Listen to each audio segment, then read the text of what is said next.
Le mercredi 10 octobre 2012, un conseil des ministres s'est tenu de 10h à 12h au palais de la présidence de la République à Abidjan, sous la présidence de son Excellence M. Alassane Ouattara, président de la République, chef d'État. L'ordre du jour de cette réunion comportait les points suivants. A. Mesures générales, projet de loi et projet de décret. B. Mesures individuelles. C. Communication. Et D. Divers. A. Mesures générales, projet de loi. Au titre du ministère de l'Environnement et du Développement durable, sur présentation du ministre, le Conseil a adopté un projet de loi portant modification de l'alinéa 2 de l'article 9 de la loi numéro 2002-102 du 11 février 2002 relative à la création, à la gestion et au financement des parcs nationaux et des réserves naturelles. En raison de la crise politique survenue en 2002, le délai transitoire de 5 ans accordé au gouvernement pour procéder par décret à la modification des limites administratives des parcs et réserves n'a pu être tenu. Le présent projet de loi accorde au gouvernement un délai supplémentaire de 2 ans en vue de lui permettre de procéder par décret à cette délimitation des parcs et réserves de Côte d'Ivoire en vue d'assurer l'équilibre de notre écosystème. A. Mesures générales, projet de décret. Au titre du ministère d'État, ministère de l'Industrie, sur présentation du ministre, le Conseil a adopté un décret portant organisation du ministère d'État, ministère de l'Industrie.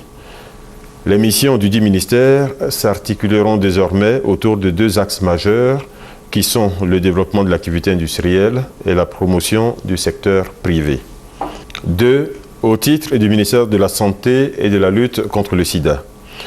Sur présentation du ministre, le Conseil a adopté un décret modifiant le décret numéro 79-477 du 6 juin 1979 portant interdiction de fumer dans certains locaux à usage collectif. Le tabagisme tue près de 6 millions de personnes chaque année dans le monde, dont plus de 10% ont été exposés passivement à la fumée. Ce décret vise à protéger la population contre l'exposition à la fumée du tabac par l'interdiction de fumer dans le lieu public, la création d'espaces non fumeurs et par la mise en place de sanctions. 3. Au titre du ministère de l'Enseignement supérieur et de la Recherche scientifique. Sur présentation du ministre, le Conseil a adopté 6 décrets. Un décret déterminant les attributions, l'organisation et le fonctionnement des universités. Le dispositif d'enseignement supérieur et de recherche scientifique connaît depuis quelques années de nombreux dysfonctionnements d'ordre structurel, pédagogique et fonctionnel.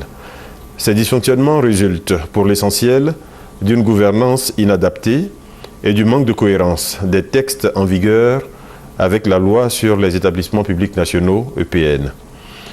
Le décret adopté prend en compte la nécessité de procéder à la restructuration de l'administration des universités ainsi que la mise en cohérence de leur fonctionnement avec la loi fixant les règles applicables aux établissements publics nationaux EPN. 3 autres décrets précisent les attributions, l'organisation et le fonctionnement des universités Félix Houphouët-Boigny, Nangui Abrogwa et Alassane Ouattara. Enfin, 2 décrets transforment les unités régionales d'enseignement supérieur URES de Korogo et de Daloa en universités de plein exercice qui prennent les dénominations de Université Péléforo Gon Coulibaly à Korogo et Université Jean Lorignon Guédé à Daloa. 4. Au titre du ministère de l'Enseignement technique et de la formation professionnelle, sur présentation du ministre, le Conseil a adopté un décret portant restructuration de l'établissement public dénommé Agence nationale de la formation professionnelle, AGFOP. Ce décret permettra à cette agence de se recentrer sur sa mission originelle d'ingénierie et de formation, d'améliorer son fonctionnement et d'organiser la participation effective des milieux professionnels au développement de la formation professionnelle dans notre pays.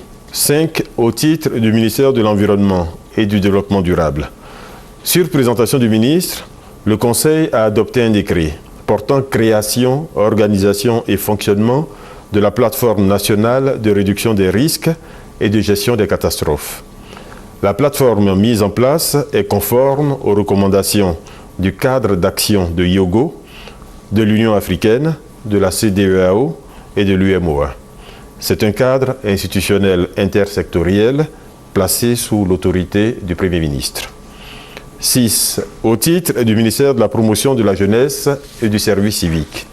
Sur présentation du ministre, le Conseil a adopté un décret créant un nouveau Conseil national de la jeunesse de Côte d'Ivoire en lieu et place de la structure précédente qui résultait d'un décret de 1972 et qui ne reflétait plus les évolutions et mutations que la société ivoirienne a connues depuis les années 80.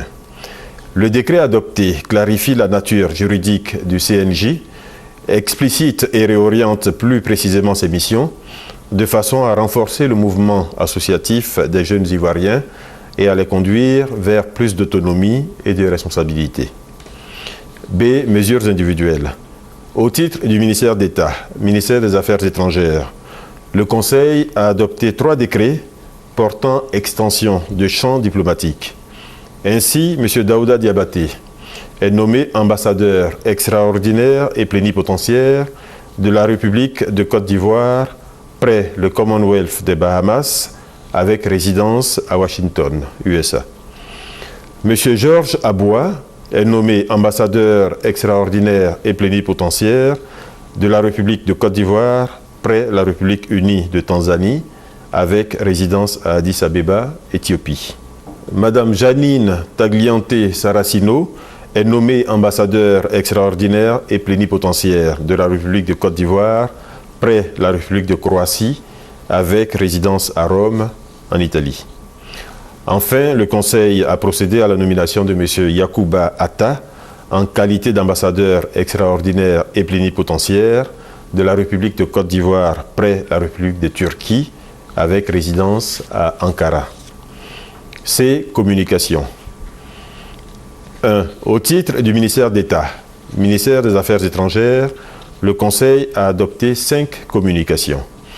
La première est relative à l'accord signé entre le gouvernement ivoirien et la Fondation mondiale du cacao, WCF, le 19 juillet 2012 à Washington. La contribution de la Fondation mondiale du cacao, d'une valeur de 3 635 250 $ US, permettra de mieux lutter contre la traite, l'exploitation et le travail des enfants. 3 communications ont ensuite porté sur les missions conjointes d'inspection dans les missions diplomatiques et consulaires.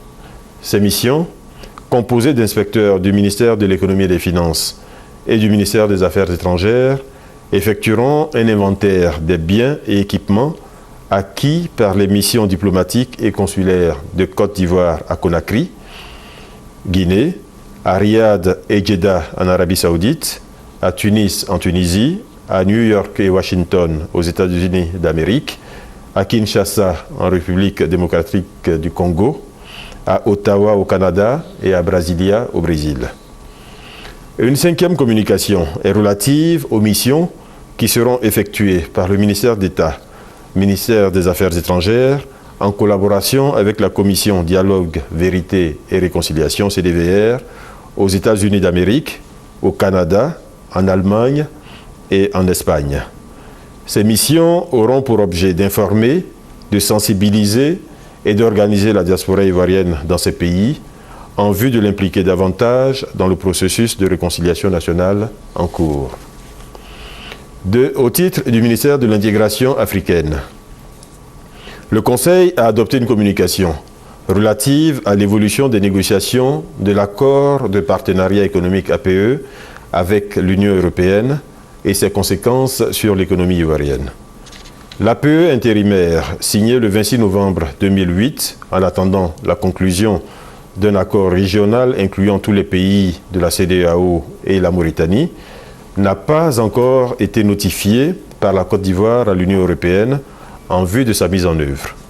En raison des menaces sur le futur des échanges commerciaux de la Côte d'Ivoire avec l'Union européenne, le Conseil des ministres a autorisé la mise en œuvre d'actions permettant l'examen des questions urgentes et la prise des décisions appropriées. 3. Au titre du ministère de l'Éducation nationale, le Conseil a adopté une communication relative au relèvement du niveau de recrutement des candidats au concours direct d'entrée dans les centres d'animation et de formation pédagogique CAFOP, session 2013. Désormais, seuls les candidats titulaires du diplôme du baccalauréat de l'enseignement secondaire seront autorisés à concourir à l'entrée dans les CAFOP. Cette réforme permettra, entre autres, de relever le niveau de formation des formateurs de l'enseignement préscolaire et primaire, de donner aux apprenants une formation de qualité et de relever le taux de réussite dans l'enseignement préscolaire et primaire. 4. Au titre du ministère de l'Artisanat et de la promotion des PME, le Conseil a adopté une communication relative à la participation de la Côte d'Ivoire à la 13e édition du Salon international de l'artisanat de Ouagadougou, Burkina Faso. La Côte d'Ivoire, qui ambitionne de reprendre sa place de leader en matière d'artisanat dans la sous-région, participera avec environ 200 artisans à la 13e édition du Salon international de l'artisanat de Ouagadougou, CIAO, et à la 10e Assemblée générale du Comité de coordination pour le développement et la promotion de l'artisanat africain, CODEPA. D. Divers. Le ministre auprès du président de la République chargé de la Défense a informé le Conseil de la cérémonie de baptême de la promotion d'élèves officiers et sous-officiers de l'école de gendarmerie qui se tiendra le jeudi 11 octobre 2012 en présence du chef de l'État. Le Conseil a ensuite été informé de la participation du chef de l'État au 14e sommet de la francophonie à Kinshasa, RDC, du 12 au 14 octobre 2012 sur le thème « Francophonie, enjeux environnementaux et économiques face à la gouvernance mondiale », fait à Abidjan le 10 octobre 2012.